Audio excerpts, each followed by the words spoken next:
Le survivalisme, certains pensent que c'est une mode. Mais pour d'autres, c'est beaucoup plus que ça. C'est vraiment un mode de vie.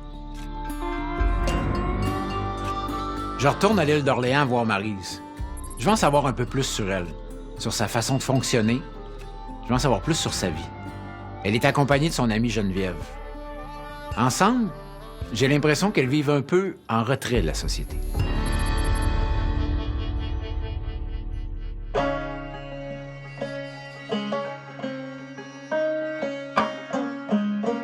Je me retrouve avec elle, par terre, devant le poêle, à préparer de la compote de pommes, les deux filles, le bébé, moi. J'ai l'impression d'un retour en arrière. En même temps, c'est très cool. C'est très relax. Maryse, on s'entend que pour survivre, on fait pas ça tout seul. Non. C'est mieux d'être en groupe, en communauté, avec des amis, de la famille. Et on est avec Geneviève. Salut, Geneviève. Salut. Est-ce que toi, tu te considères comme une survivaliste? Non. Non, je ne vais pas porter d'étiquette nécessairement. J'ai un mode de vie très simple, minimaliste. Je me prépare à toutes sortes d'éventualités, mais sans me stresser avec ça non plus. OK. Là, on prépare des pommes. Ici, je pense que vous perdez rien, là. Hein? Ben, honnêtement, on ferait friser le toupette des grands-mères là, avec notre façon de couper nos pommes, Ouais. parce que là, il y a vraiment beaucoup de matière qui se perd. OK. Sauf que le reste va aller aux poules, puis on va faire de la magie, ça se transforme en œuf. OK, les pommes deviennent des œufs, c'est bon, ça.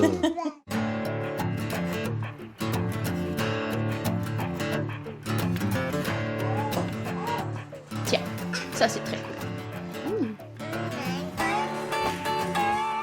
Maryse me montre comment elle utilise les plantes qu'elle cueille.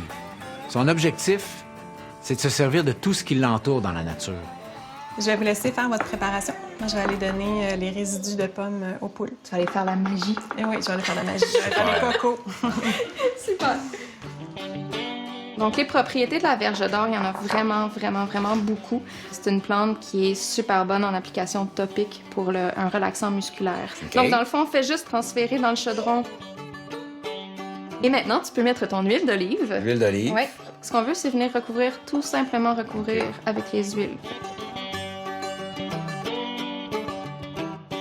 Il faut que ça réchauffe lentement et que ça ne bout jamais. Ce qu'on veut, c'est que la plante nous laisse ses propriétés médicinales, mais que l'eau s'évapore.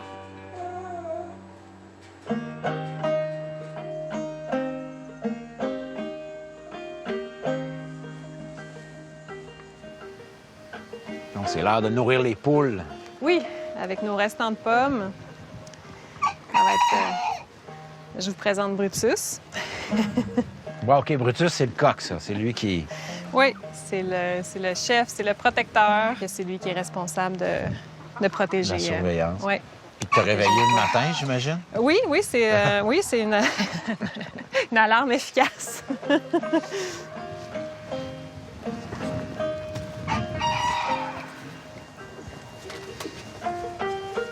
Je viens chercher les cocos à tous les jours. Alors, ce qui était des pommes est maintenant devenu un œuf.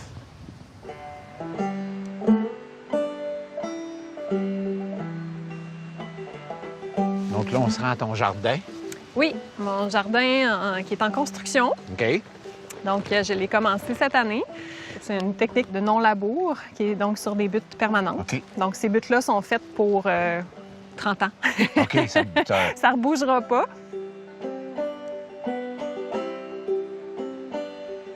Puis pour la nourriture que tu cultives ici, là, ça, c'est ta nourriture à toi, Oui, là. c'est ça. Parce que toi, Oui. l'épicerie, là, c'est pas J'y ton vais lieu de le moins pèlerinage, là. possible, non. Non, à l'épicerie, on dirait que je sais pas quoi acheter. C'est ça, c'est de la nourriture qui me convient pas. OK. C'est de la nourriture qui manque de vitalité pour moi, là. Geneviève a choisi de changer son mode de vie. Un mode de vie plus simple, plus autonome. Dans son cas, on pourrait parler d'un véritable retour aux sources. Tu sais, je sais que t'aimes pas les étiquettes, mais on pourrait dire que t'es autonomiste.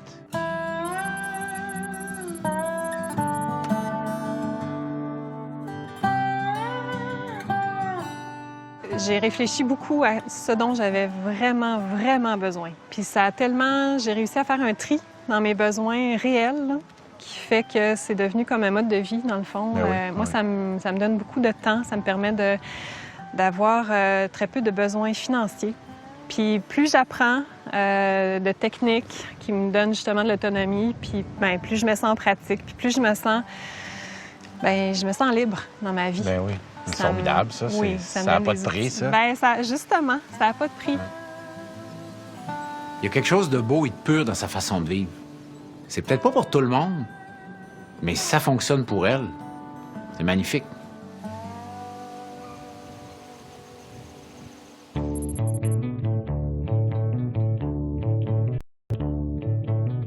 Le survivalisme est différent lorsqu'on vit en ville. Parmi les autres, il faut fonctionner de manière un peu plus subtile si on veut passer inaperçu. Il existe plusieurs qualificatifs pour nommer les survivalistes. Nicolas, lui, est ce qu'on appelle un homme gris. Son surnom est d'ailleurs Nicolas Ghost.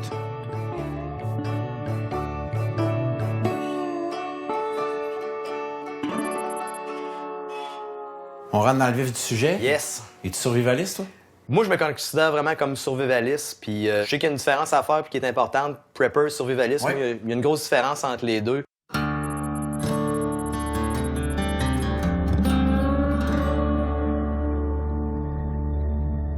Mon credo, moi, dans le fond, c'est prévoyance, autonomie, défense. Je suis pas quelqu'un qui croit en l'apocalypse ou en une situation qui pourrait être extrême. Il y a des catastrophes naturelles qui peuvent arriver, des choses comme ça. On en a connu au Québec, des pannes de courant. L'année dernière, nous, à Charlesbourg, on a une panne de courant qui a duré quasiment 5 jours. On a eu beaucoup à se dépanner avec ce qu'on avait. On a du stock, là, pareil. Là. C'est des choses de base. Pour se faire à bouffer, on va être capable de toffer en masse. On a de tout. C'est un roulement qu'on fait toujours. Moi, je vis d'un appartement, je suis en milieu urbain, il y a une problématique, je ne resterai pas dans la zone de conflit. On va avoir tendance plus à nous autres à sortir à l'extérieur. Donc, on va emmener ce qu'on est capable de traîner de matériel. Fait que même si j'ai 50 000 cannes de tout ce que je voudrais, ben je peux pas le transporter avec moi. Fait que ça sert à rien, je vais le laisser ici, je vais le perdre, je vais me faire piller. Tu sais, moi, ça va être un investissement qui va être perdu.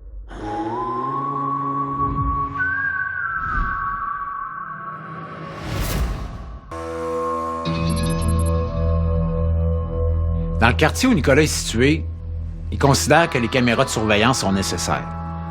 C'est peut-être pas l'endroit idéal pour survivre. Dans le quartier, ben j'ai différents types de personnalités. J'ai des personnes qui ont des comportements qui me laissent sous-entendre que je pourrais être à risque dans certaines situations. Okay. Fait que c'est un peu une façon de me protéger d'un certain sens. Moi, tu sais, je suis survivaliste, j'ai du stock, j'ai du matériel. C'est pour ça que j'essaie d'être très low profile dans la façon que j'agis. Je mets en place beaucoup la théorie du Gray Man.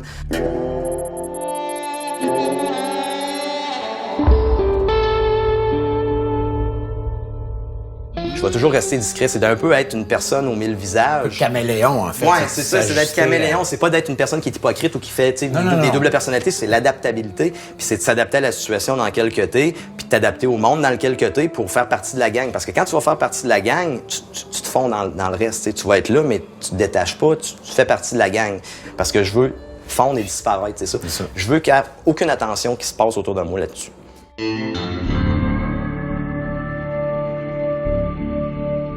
L'homme gris est capable de s'effacer, de disparaître. Il est aussi capable de se défendre. Je t'en ai parlé un peu. Moi, c'est prévoyance, autonomie, mais défense aussi. Okay. On se le cachera pas. Moi, j'ai des armes à feu. Tu vois, j'ai une 22, j'ai une 20, j'ai un autre 22. Je pratique le tir de précision. Sinon, on tire beaucoup aussi à l'arc. J'ai mon arc, j'ai ma fille qui a sa propre arc aussi, que tranquillement, j'y monte à tirer. Dans un cause que s'il arrive quelque chose, puis que j'ai vraiment dans une extrême besoin de me défendre, je vais l'utiliser, mais tu sais, je sais qu'il va y avoir à répondre de mes actes par après si quoi que ce soit. Et tu sais, une arme, quand tu demandes à quelqu'un, ça sert à quoi? Ben, le 3/4 du monde vont dire, ben une arme, c'est pour chasser ou tu sais, mais non, une arme, la première utilité, ça a été inventé pour une seule et unique raison, c'est tuer.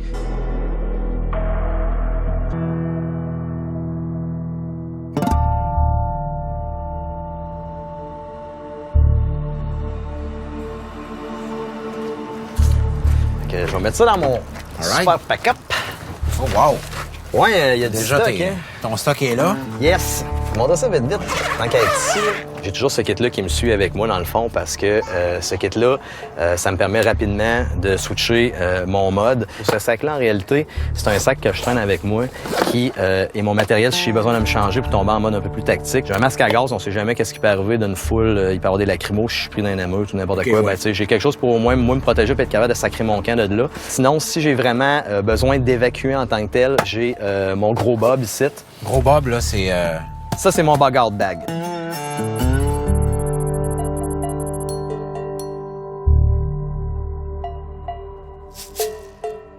Ce que je fais avec lui, c'est juste mon système de campement. J'ai mon système de sleeping, j'ai mon système pour faire la bouffe, les brûleurs, les choses comme ça. T'es là. Ouais. Sinon, dans le gros, ben j'ai filet de camouflage, choses comme ça, des bâches pour faire le camp, matelas pour dormir. Fait que ça, c'est vraiment dans le cas ultime où on a besoin d'évacuer que je vais utiliser ce sac-là. Sinon, ben c'est juste mon matériel de base.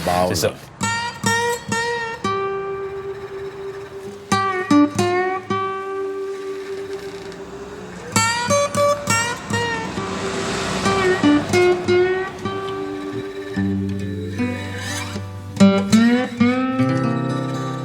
S'il y a une place où je m'attendais pas de parler de survie, c'est en plein centre-ville de Québec, au carré Diouville.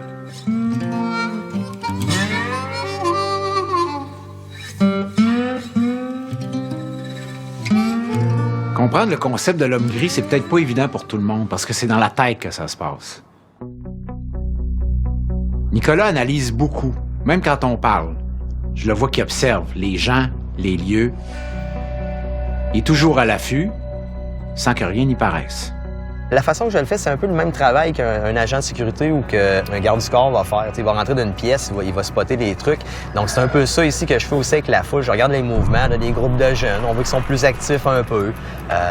Si on prend, mettons, le gars là-bas, ben, il y a ce que je dirais le tempérament, peut-être le look, ou du moins la première impression du look vrai agressif. Je vais beaucoup spotter aussi les personnes qui vont avoir l'air un peu d'aéré, un peu bizarrement.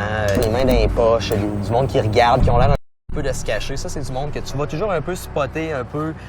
Il y a aussi les gens qui vont être un peu plus dérangeants au niveau de la façon qu'ils vont agir. Ils vont parler fort. C'est facile de voir du monde qui fait un peu en boisson, des affaires de même.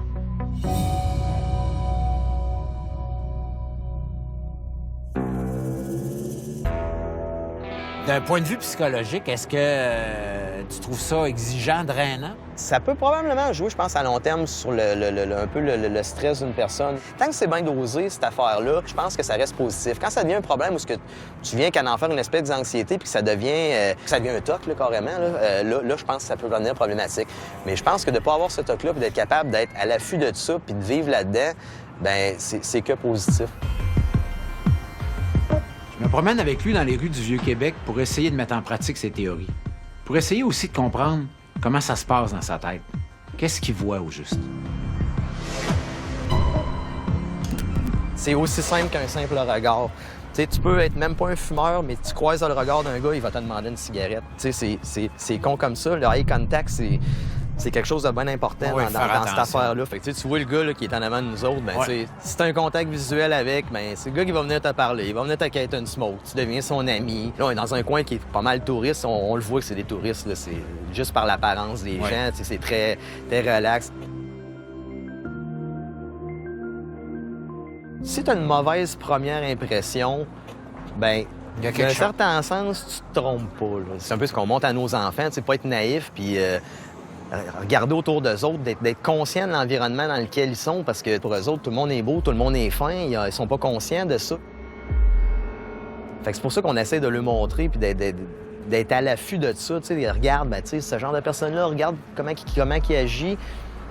C'est peut-être pas nécessairement une place à aller jouer autour.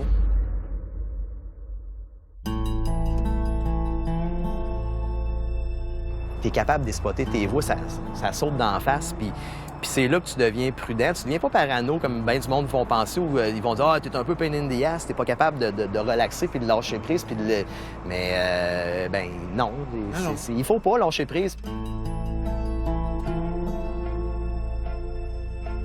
Hey, Nicolas, merci. Un gros merci, ça m'a fait plaisir de faire ta connaissance puis de t'emmener un peu dans mon univers. Merci beaucoup. J'espère que t'as apprécié. Absolument. Je te laisse disparaître. Excellent. Bye-bye. Ciao.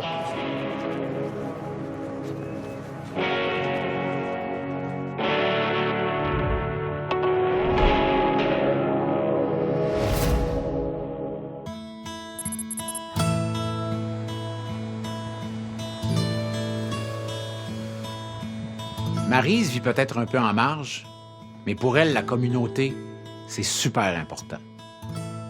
Elle a son groupe d'amis, ce qui est primordial dans sa façon de vivre.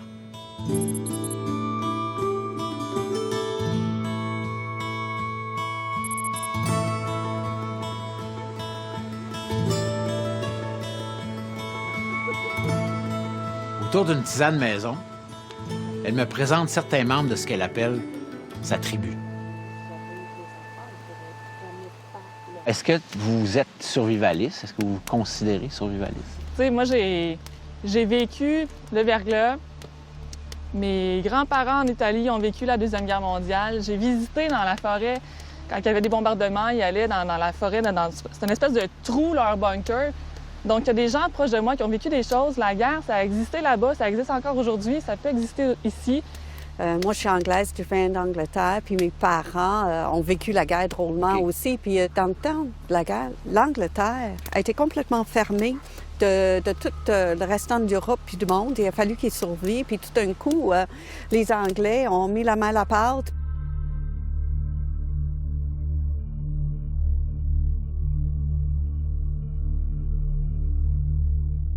À écouter les filles parler, notamment des expériences que leurs familles ont pu vivre durant la Deuxième Guerre mondiale, ça me fait prendre conscience que le survivalisme, ça a peut-être un nom aujourd'hui, mais ça date pas d'hier.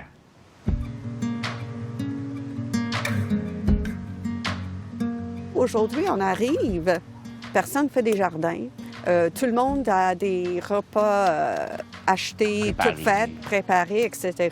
Puis des déchets, les plastiques et tout ça. Bien, écoute, c'est dans la même génération que moi. Puis, OK, j'ai des cheveux gris, mais je suis encore vivante. Puis ici, c'est pas si lointaine que ça. Puis tout d'un coup, c'est tellement loin dans la tête de Disparu. tous les gens qui sont autour de moi. C'est pas comme ça que j'ai grandi.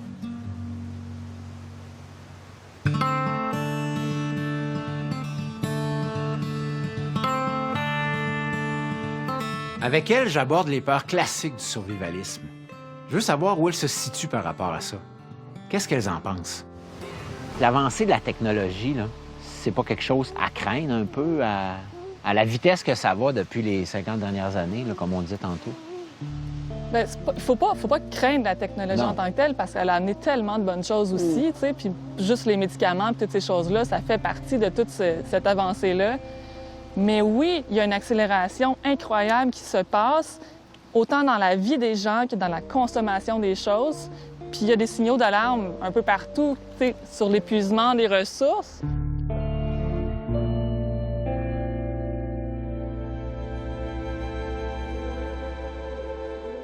Il y a une certaine perte de contrôle là, Complète. dans notre façon de vivre, en fait, par rapport à ça. On s'est fait conditionner que c'est comme ça qu'il faut qu'on réagisse, puis c'est en train de nous détruire à quelque part, alors que c'était pas ça. Puis c'est en train de rendre les gens malades. Il faut qu'on trouve une autre façon d'avancer.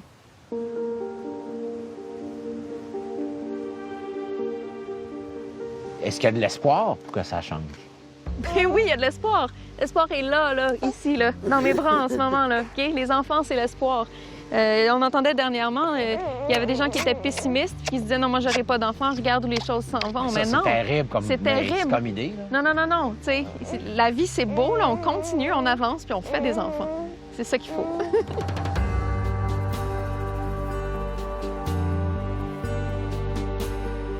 Entendre Maryse parler d'avenir, de ses enfants, de sa communauté, ça a quelque chose de rassurant. On n'est pas dans le drame, on n'est pas dans la catastrophe. On est juste dans le désir de vivre et de bien vivre.